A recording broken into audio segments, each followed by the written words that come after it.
For joining me today for my live thyroid class.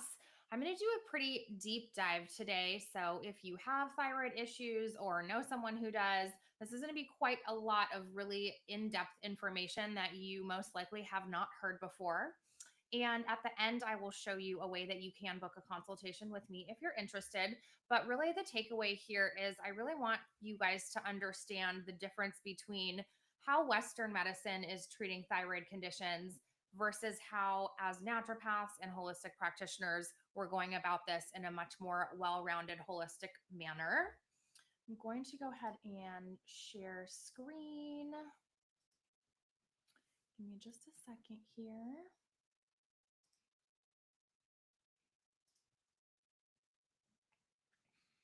Okay, perfect. All right, so this is the class Understanding Thyroid Issues, and I am Diana Drake. I'm a board certified traditional naturopath, and I work 100% virtually now. So let's jump in by talking about some root causes of thyroid dysfunction. Typically, if you go to a medical doctor, this is the type of information that you will not get from them. And that's simply because Western medicine doesn't really work from a root cause perspective. They're more looking to just kind of balance thyroid function so that the labs look good and that you feel okay. But really, there are a lot of things that can throw off the thyroid.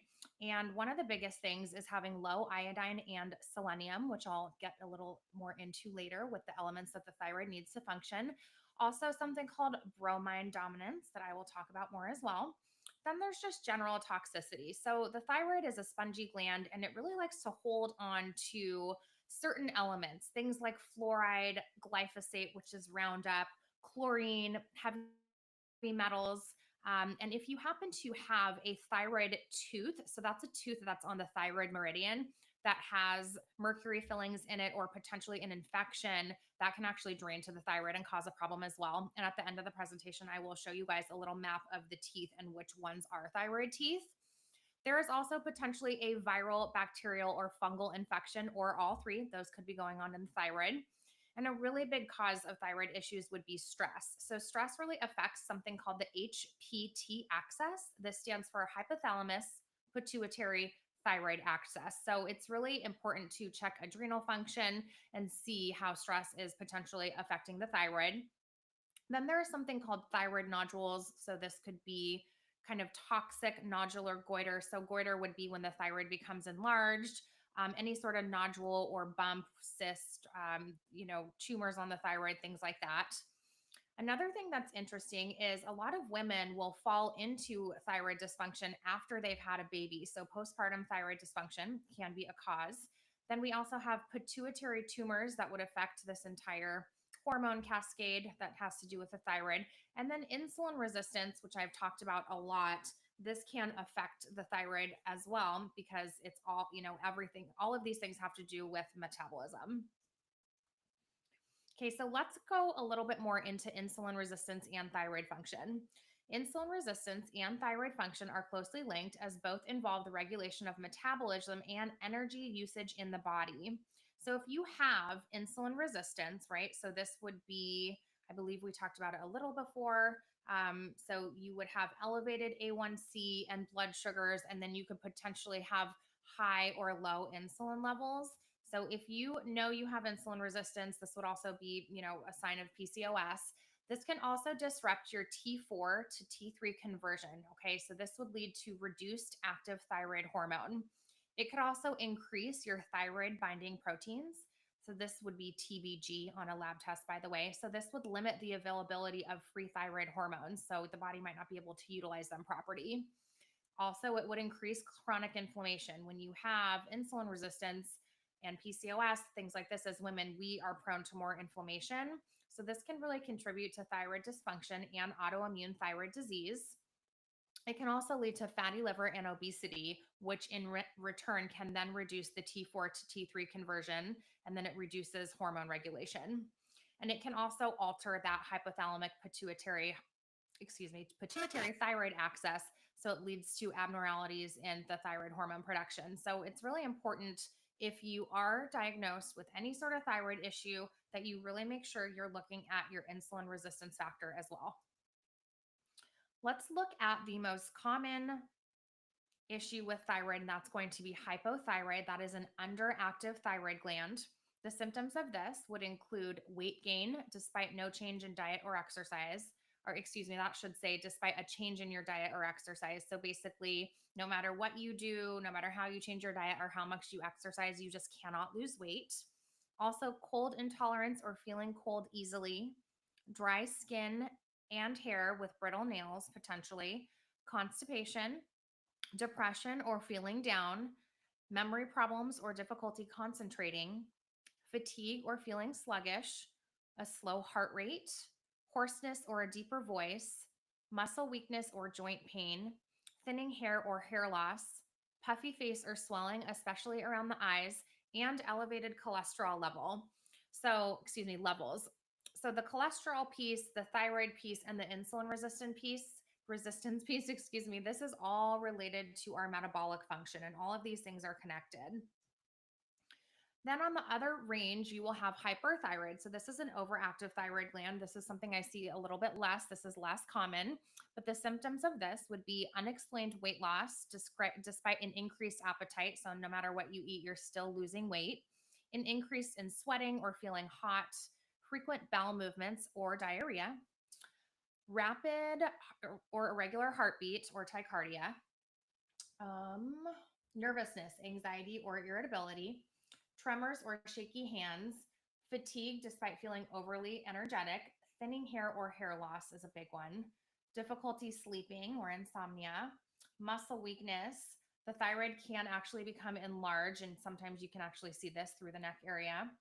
Bulging eyes, this is an interesting one, but especially if you have Graves' disease, and then increased appetite. Then things that are common with both. Oh, sorry, we have a question. What should I do if I have some of these symptoms?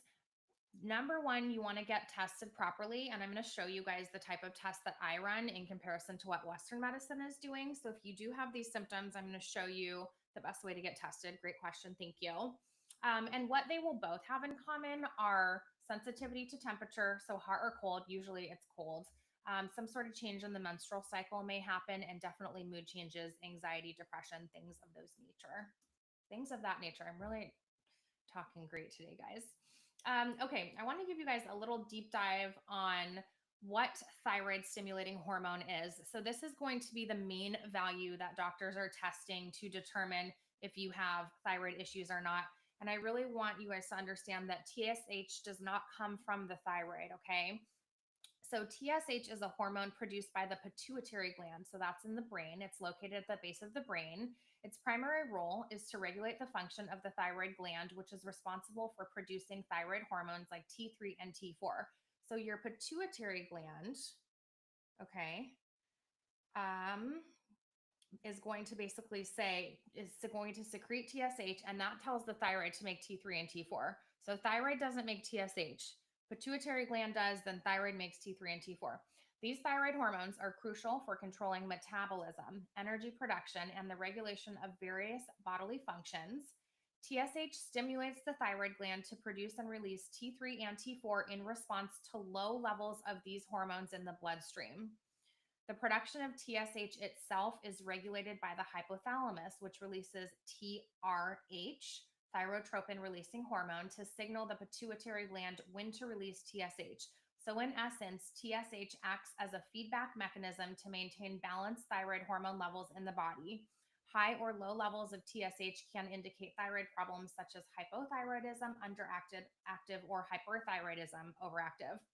If you have low TSH, you are hyperthyroid, right? Because the body doesn't have to tell the thyroid to make more hormone. It already is making too much. So your TSH would be low. If you have high TSH, on the other hand, the body's saying, hey, make more hormone, and it's not. So the TSH becomes elevated because it keeps telling the thyroid to make hormone and it isn't. So when we're high TSH, you're hypothyroid or underactive. Let's talk about T3 and T4.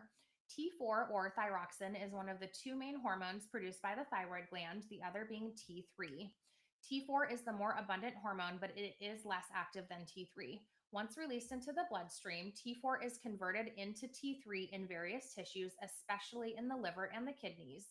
T3 is the more active form and is responsible for regulating metabolism and influencing growth and development in the body. The primary functions of T3 and T4 include regulating metabolism. It helps to control the rate at which the body uses energy, affecting things like heart rate, body temperature, and how the body burns calories. It also supports growth and development. It plays a role in normal brain development and growth, particularly in infants and children, and maintaining healthy functionality of the organs. So T4 helps regulate the function of organs such as the heart, liver, and kidneys. When we are testing for this, T3 and T4, if you have low T3 and T4, this is underactive. So the thyroid is not producing enough hormone, potentially because there's an autoimmune condition, iodine deficiency, or pituitary dysfunction. If the T3 is high, we might have there's overactivity, so it's producing too much hormone, and potential causes of this may be something going on with autoimmune, toxic nodules, inflammation, infection, or overdosing on thyroid medication. Very rare, but it is possible that you could have a pituitary tumor. So it's important to have this looked at thoroughly. And then there are two values on the thyroid test that I take: total T4 versus free T4. So total T4 is the amount in the blood, both bound and unbound, versus free T4 is the fraction that is not bound to proteins. This is the biologically active form of thyroid hormone that directly influences metabolism and other physiological functions. So it's important that we see both. Let's talk about thyroglobulin. This is a large protein produced by the thyroid gland. It serves as a precursor to thyroid hormones T3 and T4, meaning it is used in the production and storage of these hormones. Thyroglobulin is stored within the thyroid follicles, and it is involved in the synthesis of T3 and T4 from iodine and the amino acid tyrosine. This is a lab indicator that thyroid cancer may be present, thyroiditis, which would be inflammation of the thyroid, or maybe adjunct to hypothyroid conditions as the thyroid tries to compensate. If this is elevated, you need to be sure and get checked by a medical doctor to rule out the potential for thyroid cancer. Okay, TPO antibodies. This unfortunately is not always looked at by a medical doctor when testing thyroid labs, and it's very important. So, TPO antibodies are immune system proteins that mistakenly attack the thyroid peroxidase enzyme in the thyroid gland. This can impair the thyroid's ability to produce hormones. TPO is essential for the production of thyroid hormones because it helps attach iodine to the thyroid hormone precursors, a key step in making active thyroid hormones T3 and T4. So if the antibodies are extremely elevated, we know that there's some sort of autoimmune response going on in the thyroid. So we want these to be low. Elevated TPO antibodies are often associated with autoimmune thyroid disease like Hashimoto's. This is what Western medicine calls it. So it's Hashimoto's thyroiditis and Graves' disease. In Hashimoto's, these antibodies cause inflammation and damage to the thyroid, leading to hypothyroidism or underactive thyroid. In Graves' disease, the body's immune system may also produce antibodies that stimulate the thyroid, leading to hyperthyroidism or overactive thyroid, though this condition is more commonly associated with TSI antibodies, which are thyroid stimulating immunoglobulins. The presence of TPO antibodies can indicate an autoimmune thyroid disorder, even in people who have no symptoms in yet. So this could be kind of subclinical. High levels of these antibodies may be a sign that the immune system is attacking the thyroid gland, which could lead to hypothyroidism over time. So, unfortunately, a lot of times when people go and get their thyroid checked, they're having all the symptoms of thyroid issues, but maybe the doctor doesn't run TPO. Maybe the thyroid isn't out of balance enough yet that it's showing up on blood. That can be a huge problem. But the more values that we grab on a thyroid test, the more indicators that we have to go off of, and the more likely we are to catch something. Looking into basic thyroid nutrition, our thyroid cannot be healthy without iodine or selenium. 99.9% of people will test deficient on both. This is not something that Western medicine tests. This is something that I do test in my practice. But without iodine, the endocrine system literally can't properly detox. So a lot of stuff gets junked up, not only in our thyroid, but our breast, our entire glandular system. So as women, this is a huge problem because this can cause breast cancer, fibroids, cystic breasts, and PCOS all have iodine deficiency in common. So breast cancer, I really want to drive this point home. breast cancer, fibroids, cystic breasts, and PCOS all have iodine deficiency in common. It's so important as women that we are on a good iodine supplement. Let's look at thyroid toxicity. I mentioned some of these earlier, but I want you guys to understand where they're coming from. So, sources of heavy metals will come from vaccines, tap water, obviously our food, chemtrails, cookware. So, if you're cooking with aluminum cookware or with cookware that has a lining that's toxic, like Teflon or some sort of non-stick, something rather, that's highly toxic. There's also a lot of supplements that are not tested for heavy metal toxicity. So you might be taking a supplement that actually is contaminated with heavy metals. There's also cosmetics, and a lot of toys from China or just cheap toys in general have heavy metal toxicity. Fluoride is a big one. This comes into the body via tap water, also if you're showering or bathing in city water as well. And a lot of conventional oral care products and conventional dentists contain fluoride or use fluoride in their practice.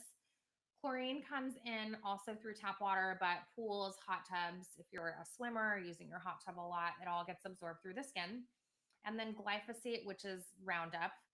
This comes in food, rainwater, and through gardening. This, unfortunately, is just everywhere. If anyone's interested too, I do have a urine glyphosate test if anyone ever wants to see their levels of that. And then we have potassium bromide. Um, so all of these things really get junked up in the thyroid because there's not enough iodine in the receptor sites. So the thyroid grabs all this other stuff instead. And I want to do a little deeper dive on potassium bromide or glyphosate. Excuse me, this isn't glyphosate. So potassium bromide is, unfortunately, it is in our white flour. So in America, back in the 80s, we used to have iodine in our flour supply. Then, for some reason, probably sinister reason, they actually took it out and they put potassium bromide in the flour supply. So why would they do something like that? I feel like this was done on purpose because they knew that it would kick all of our iodine out of the receptor site and that we would, I mean, I think they knew it would make us sick. That's just my conspiracy mind at work. But potassium bromide is really everywhere in our environment. So anything that's been sprayed with a fire retardant chemical contains potassium bromide. So you might not know this, but furniture, including mattresses, carpet, curtains, patio furniture, your couch, it's even in your car. So unless you know for a fact that your furniture in your home hasn't been sprayed or your mattress hasn't been sprayed, you're probably sleeping and sitting on it every day and it just kind of keeps getting reabsorbed into the body. It's also used as a pesticide on golf courses. So unfortunately, it's kind of unavoidable because we're kind of eating on it, sitting on it, and then it's in the environment. Okay, I want to show you guys, now that we've talked about a lot of different things, I want to show you the labs that I take. And if you've never seen advanced thyroid labs before, this might be a little bit overwhelming, but I just want to show you really the difference between running something that's really robust and thorough versus just looking at like TSH, TPO, T3, T4. So this case that I'm going to show you, this is a female. She is taking thyroid medications, but she was complaining that she still wasn't feeling good on the drug and she wanted to know if she could get off. She also had acne and painful periods, which I confirmed. She had PCOS. She had elevated androgens on her saliva test. So overall, she had, let me show you this and we'll jump back. So this is a lot more values than what they're doing at the doctor. So let's start at the top. So her thyroglobulin was a little bit low, T4 low, T3 low. Even though she was taking her thyroid medication, she still doesn't have the proper amount of hormone in her body. And as you can see, her TSH is actually low, which means she's taking too much drug. And even though she's taking too much, all of this stuff is too low. She doesn't actually have thyroid hormones circulating around in her body like she should. I also check elements. So her zinc was okay, zinc copper ratio a little off, but not terrible. I looked at magnesium. I looked at selenium. So she was doing well with selenium. Her heavy metals are low, which is good. Look at how low her iodine is. She's starving for iodine, but her bromine, right? Her potassium bromine, this is what we call bromine dominant. It's when your bromine levels are higher than your iodine levels. So it's important that we get this relationship reversed if we want to fix her thyroid. So a review of her labs are she had low thyroid hormones, so T3 and T4, even though she's on the drug. She had low end of range TSH, so she's almost skewing towards hyperthyroid now because she was taking too much of the drug. And her TPO was really elevated. She was also very low on iodine and bromine dominant. Sorry, I missed the TPO piece. So here's her TPO antibodies, really high. So this should be under 150. She's over 1,000. So she has a pretty severe um, immune response going on in her thyroid. Let's look at another.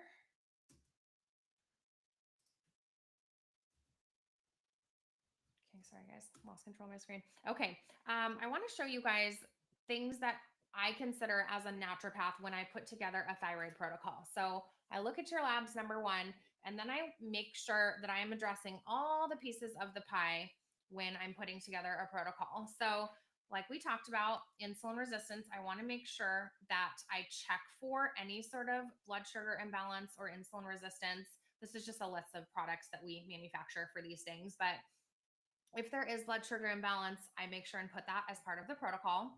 Basic nutrition for the thyroid, from iodine to omegas, selenium, magnesium, vitamin D and K. If there is bromine junked up in the thyroid, which most likely there is, salt and vitamin C will help with the bromine detox.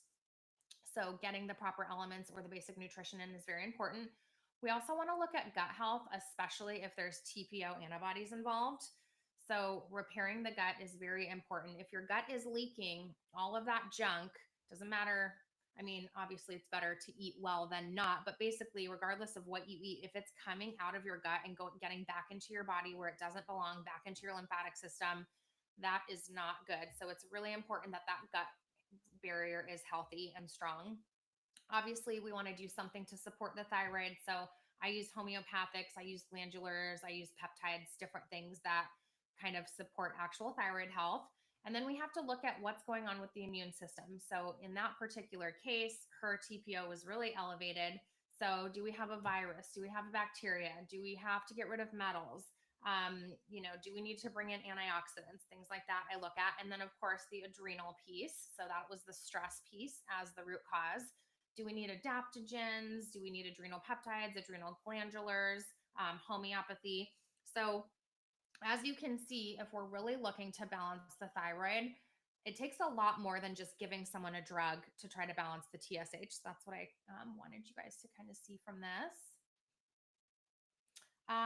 Question just came through. When someone works with me, I help explain the results? Yes, absolutely. So part of your consultation, we do a 90-minute intake where I go over all your labs and build the protocol with you. And I go over your diet, lifestyle, supplements you're already taking, all kinds of stuff. So you'll have a really good understanding and a copy of your labs that you'll also always have access to as well. Great question. Okay, I want to show you guys another case. This is a 36-year-old female. She is not taking the drug. She is, however, being told she needs to get on one. She has typical thyroid symptoms and infertility. I also confirmed that she has PCOS. So, really big connection here with, um, you know, elevated blood sugars and metabolic dysfunction and thyroid issues. So, in her case, let's look at it first, and we'll jump back to the overview. So her TSH is really high. This is why she's being told she needs thyroid medication. Her T3 and T4 are pretty abundant, which is good. She doesn't have any autoimmune response. That's great. That saves a lot of time and protocol things. Her thyroid globulin is in range. Her total T4 looks good. Here we go again. Severely iodine deficient and bromine dominant.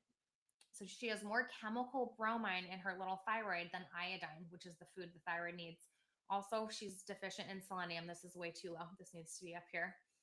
Um, Heavy metals are kind of a little higher than I would like to see. And it also looks at kidney function as well. So let's go over a review of this. So basically, she is TSH elevated, that's hypothyroid. She's iodine deficient and bromine dominant, and she's selenium deficient. So with her, we really worked on diet, healing the gut. I balanced out her TSH without the use of drugs. And then we made sure we got her iodine in there. We got her bromine detox. We got her selenium going in her body. So it's a lot better to get to a naturopath before you start taking a drug, by the way. The longer you are on a drug, the longer it takes me or anybody to, really balance the thyroid back out. It's just because the thyroid almost becomes atrophied. So let's say you were taking a thyroid drug for 10 years. I can't fix that in 6 months. Okay. It's going to take a couple years to fix something like that.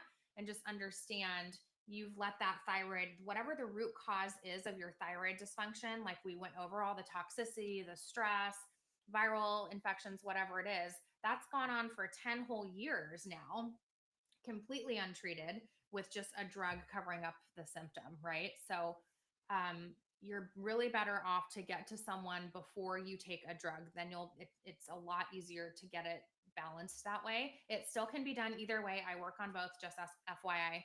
I've had people on thyroid drugs for 20 years that we are able to get them off and get them balanced. It's just a lot longer road.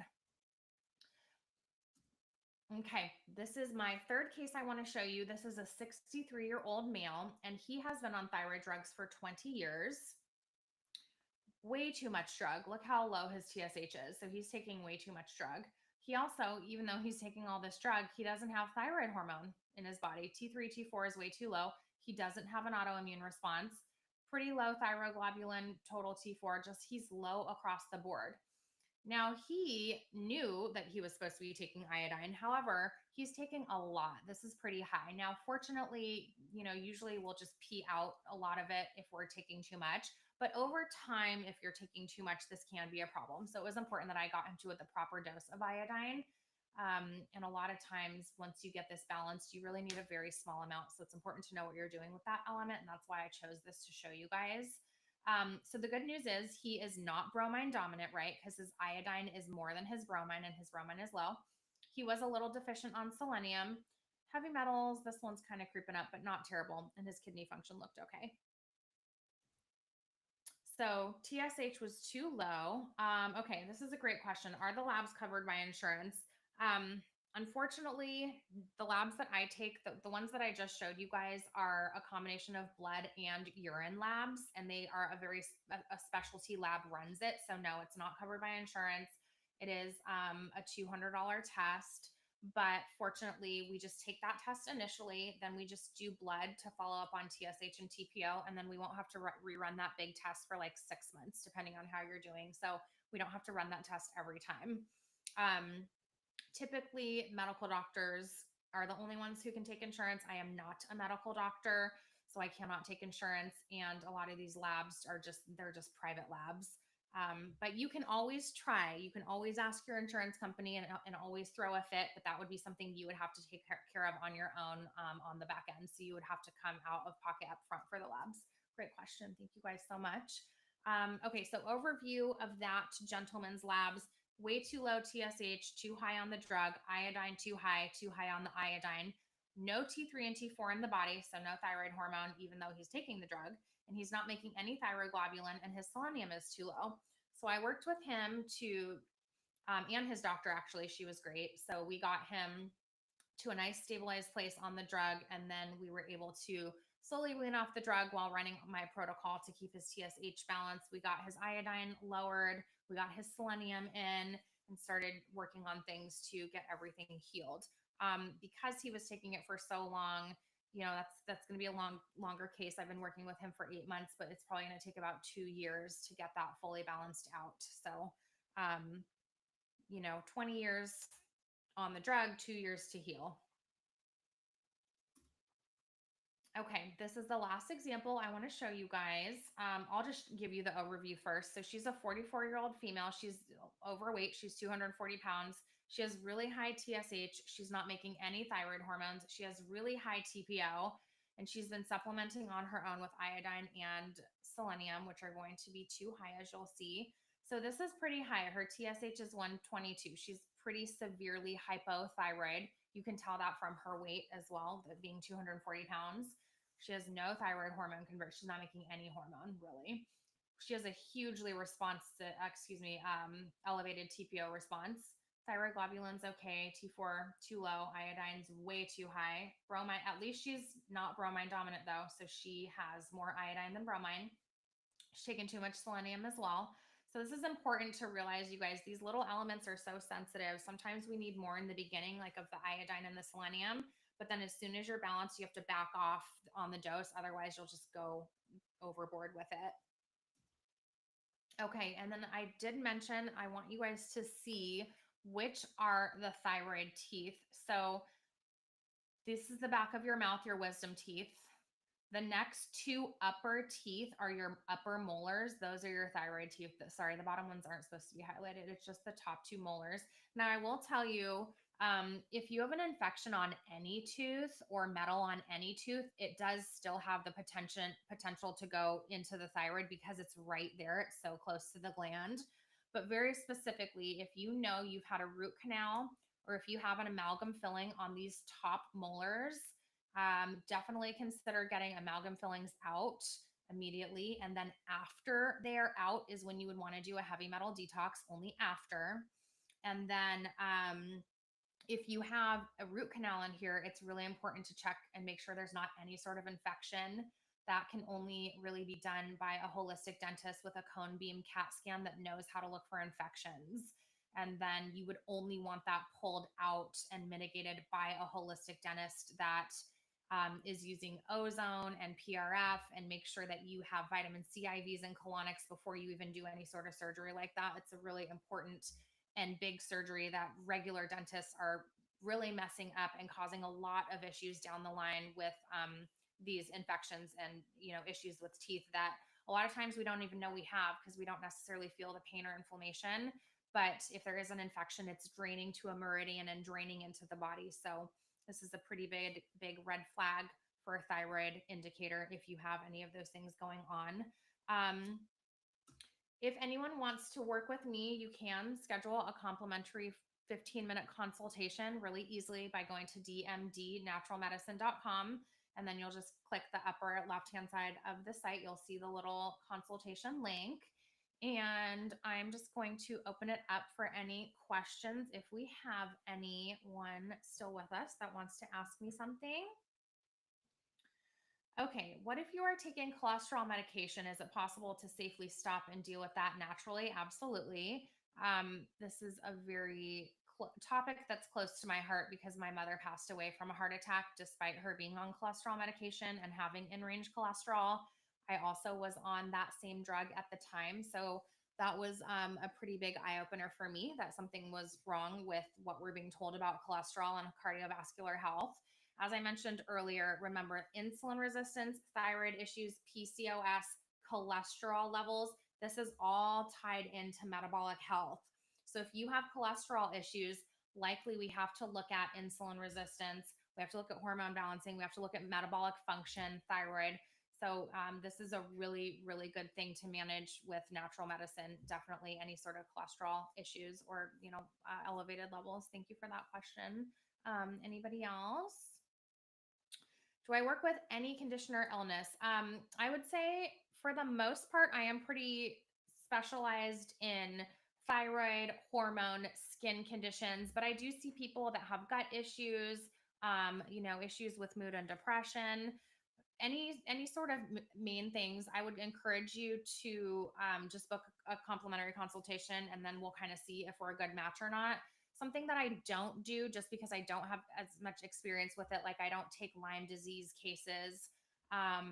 Obviously, because I'm not in person, there just are certain things that you should work in person with a naturopath for. So I would tell you if it's not something that would be a good fit for me. But for the most part, gut issues, mood imbalances, hormone, thyroid, PCOS, menstrual irregularities, trying to conceive, anything like that. I can help with most of those things. Great question. Anything else?